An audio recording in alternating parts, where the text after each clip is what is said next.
Salut à tous, ici Woltex. On se retrouve aujourd'hui pour l'épisode numéro 157 sur Jurassic World Evolution 2.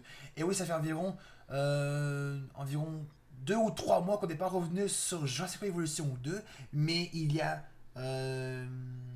8 jours, hein, les développeurs de ce jeu, Frontier Développement, et ces développeurs nous a annoncé l'arrivée d'une nouvelle mise à jour gratuite, la numéro 6, ainsi que l'arrivée d'un nouveau DLC.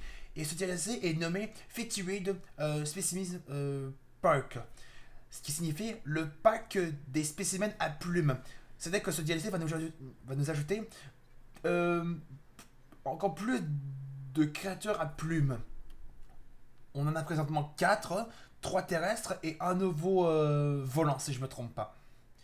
Et cette mise à jour gratuite apporte quelques changements, notamment un petit changement au mode bac à sable. Vous voyez, il y a une nouvelle sélection, il y a un nouveau niveau qui est apparu. C'est le niveau carré. Attends. Fais ton choix parmi différents biomes et construis sans limite une vaste carte ouverte. Donc on va découvrir ce niveau. Du coup, on peut prédéfinir tout ce qu'on voit dans notre. On peut être.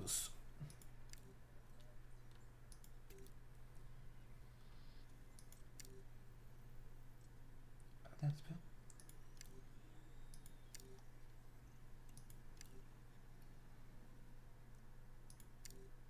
Ah, j'ai compris! En fait, ce que j'ai compris ici, c'est que cette sélection des niveaux carrés, c'est que ça nous permet de nous sélectionner une map biome, genre, exemple, Isanobla, biome tropical, ça voudrait dire que ce qui est là, c'est tous les arbres de la map d'Isla Nublar ont été retirés. Ça, c'est encore mieux que toujours nous-mêmes quand on. Avant, on doit toujours. Avant, je trouve ça un petit peu chiant. Euh, Si vous vous souvenez, dans le mode bac à sable, avant que cette fonction n'ait pas encore arrivé, les niveaux carrés, avant, lorsque vous sélectionnez un niveau en mode bac à sable, vous sélectionnez un niveau, exemple Isanoblar, mais vous avez plein d'arbres et vous avez toute l'eau et vous devez impérativement vous-même retirer l'eau et les arbres. Maintenant, ils ont décidé, les développeurs de ce jeu, d'ajouter une fonction que les, toute l'eau et les arbres sont retirés dans les niveaux carrés, dans n'importe quelle map que vous pouvez sélectionner parmi les 9, parce que vous avez 9 maps.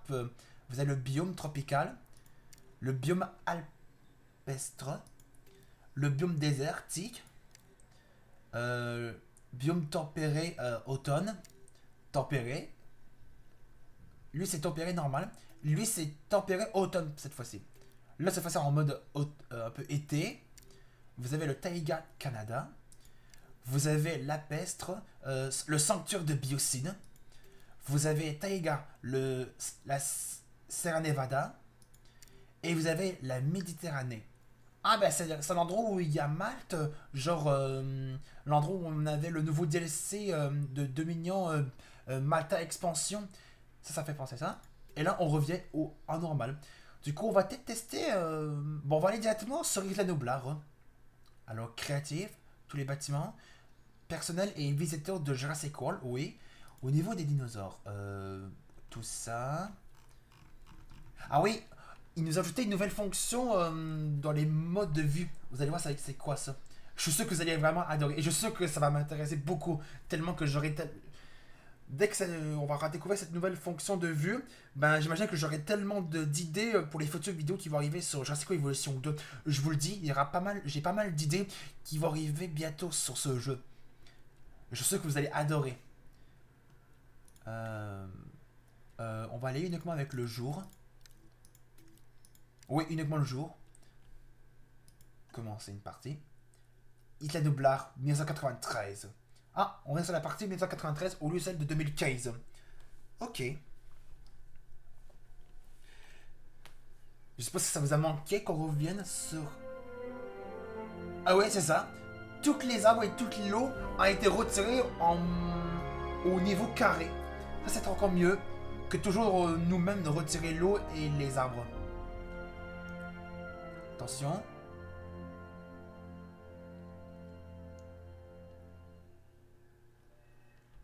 Parc fermé. Ouais, je sais, parce qu'il n'y a plus rien. Ah non, j'ai compris, c'est qu'en fait, les biomes que vous avez là, bah, toute la map est en une forme carrée. Ah d'accord, et ensuite toutes les arbres et les eaux ont été retirés. C'est-à-dire qu'on peut faire nous-mêmes notre propre parc. C'est qu'on aura on a une map assez propre. Ah d'accord. Du coup, on n'a pas la cascade comme sur la map d'Island Black de 1993. Ah, cette fois-ci, on... Ah non, quoique, ça doit être toujours là. Attendez,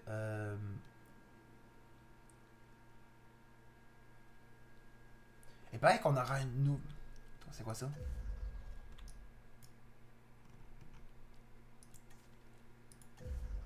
C'est quoi ça? C'est quoi ce bouton ici? Bon, en tout cas, on va le laisser sur play pour l'instant. Nous, ce qui nous intéresse, c'est les nouveaux dinos. Alors, on va aller dans la section Jurassic World ici. Ça, c'est la section Jurassic World. Ça, c'est la section DFW, il me semble. Ça, c'est la section Biocine. Et ça, c'est la section Malte. Donc, on va aller directement dans la section normale, c'est-à-dire que Jurassic World. On va mettre...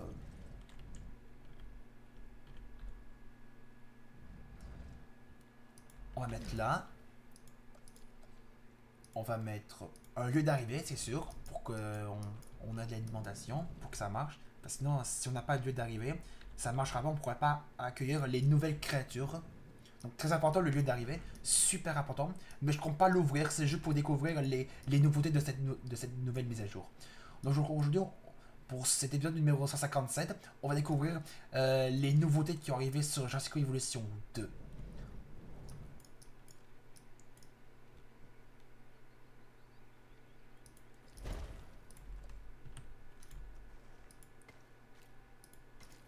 Bah, c'est sûr que ça peut pas être très très propre, mais c'est pas grave. On va mettre comme ça. Maintenant, on va mettre... On va comme dans la présentation des nouvelles créatures du DLC Concretions.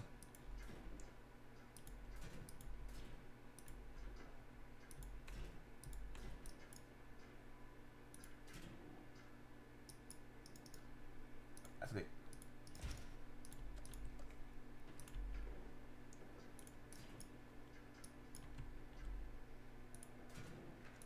Comme ça. On aura une là et une là. Alors, on va peut-être tenter un truc pour que ce soit encore mieux.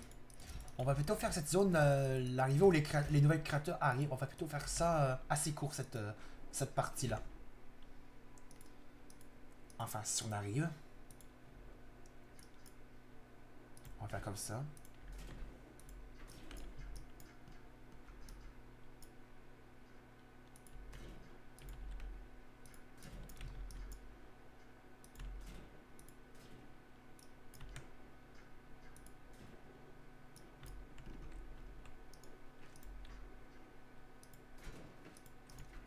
Parfait.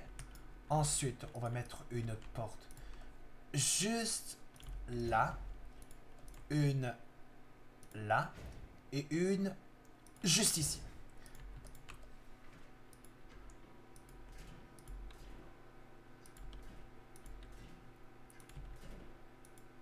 Comme ça. Oh, oh, on va faire ça bien droit.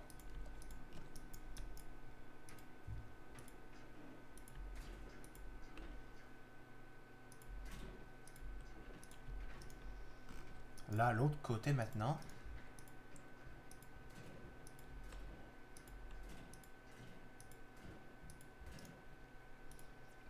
Maintenant, tenez-vous prêts pour qu'on puisse accueillir les 4 nouvelles créatures, enfin plutôt les 3 nouvelles créatures terrestres.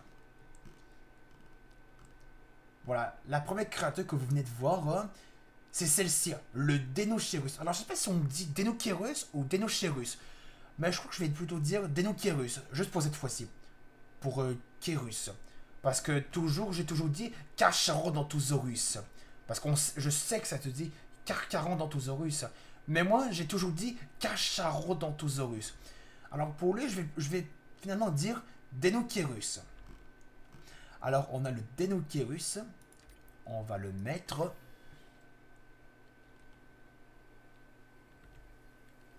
On va accélérer.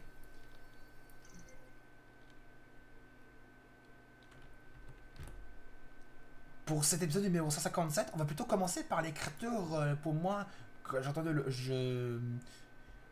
pour moi, en deux, présentement les deux premières créatures pour cet épisode. Ensuite, on se gardera les deux dernières créatures pour le prochain épisode, c'est-à-dire tout à l'heure. Alors, on va mettre. Il va être combien le Deinocheirus? Il va être 1, donc on va mettre un seul Deinocheirus.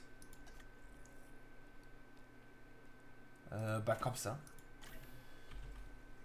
On va mettre à la vitesse normale. Oui, il me semblait qu'il y avait uniquement ces 4 fonctions. Ça et ça. Mais il n'y avait pas ça avant. Ça, je suis très curieux de voir c'est quoi ce bouton, ça.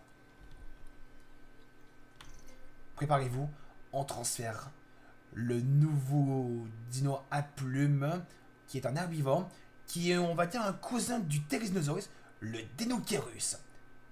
Allons-y.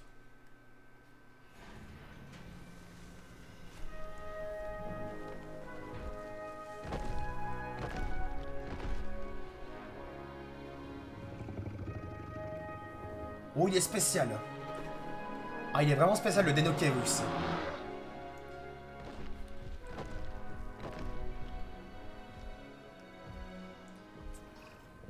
Ici, nous avons Deinocheirus.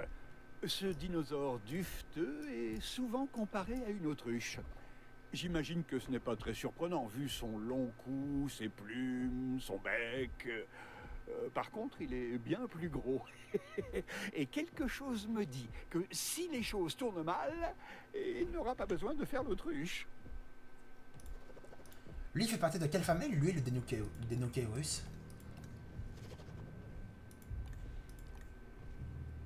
Ah, ornithomimosaurien.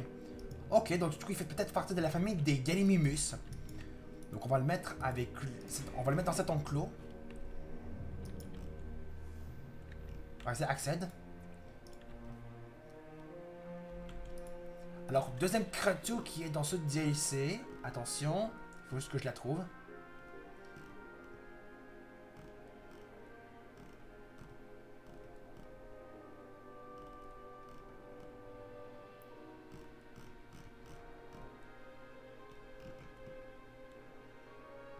C'est celle-ci, le Sinosauropteryx. On va faire lui. C'est parti.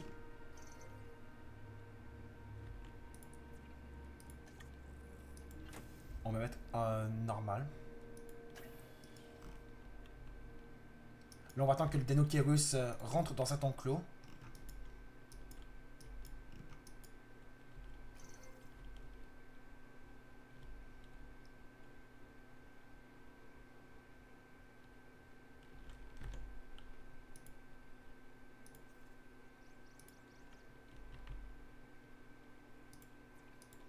On va tenter un truc. On va plutôt le mettre dans cet enclos. Donc j'espère qu'il va venir là. Il va venir. J'espère. Allez, rentre.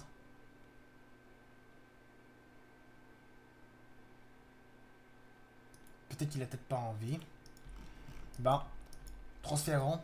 Nouvelle créature qui est un carnivore. Le Sinosauropteryx. Sinosauropteryx. C'est parti. Oh! On dirait qu'il y a une queue d'écureuil. Vous avez la longueur de sa queue? On dirait qu'il a la même taille que le Moros intrepidus. C'est clairement un Moros intrepidus, mais avec une queue d'écureuil. Peut-être que Sinosauropteryx a pile la taille d'une peluche à rapporter chez soi.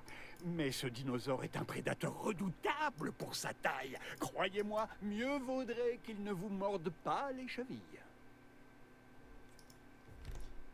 Donc les amis, on va s'arrêter là pour l'épisode numéro 157. On se retrouve tout à l'heure pour la découverte des deux dernières créatures sur ce jeu. Donc, si vous avez aimé cet épisode, n'hésitez pas à laisser un pouce bleu, de mettre des commentaires sur cette vidéo. et vous abonner à ma chaîne. On se retrouve dans une prochaine vidéo sur ma chaîne. On se retrouve tout à l'heure pour découvrir les 2 dernières créatures sur le jeu et peut-être ainsi l'intégralité des nouveautés sur Jasper Evolution 2. On se retrouve tout à l'heure. Salut!